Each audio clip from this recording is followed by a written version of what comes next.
শুভ সকাল। সবাই কেমন আছেন? নিশ্চয়ই ভালো আছেন। আমি আজকে শরীরের ব্যাপারে একটু কথা বলবো। আমরা প্রবাসে যারা আসছি, আমরা কি সত্যি নিজেকে যত্ন করি?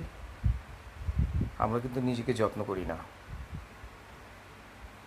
সকালবেলা ঘুম থেকে উঠে স্কুলে দৌড়াই, স্কুল থেকে সেই কাজে দৌড়াই, কাজের থেকে বাসায় আসি, বাসায় এসে রান্না করি, ঘুমাই।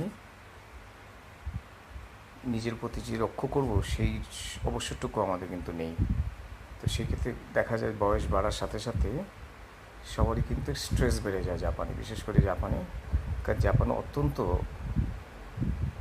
রুলসের একটা দেশ। আপনি 24 ঘন্টাও কাজ করতে পারবেন, আবার 5 ঘন্টাও কাজ করতে পারবেন।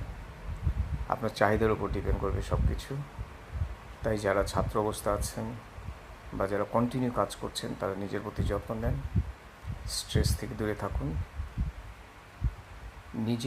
নিজের প্রতি যত্ন হওয়ার পরই অন্যকে যত্ন করতে পারবেন। অর্থাৎ নিজেকে ভালোবাসুন, নিজেকে সময় দিন, নিজের প্রতি খেয়াল রাখুন, আপনার সবগুলো মেটানোর চেষ্টা করুন। দেখবেন অনেক ভালো থাকবেন, জাপানকেও ভালো আনন্দ দিতে পারবেন, আপনি আনন্দিত হতে পারবেন। ধন্যবাদ।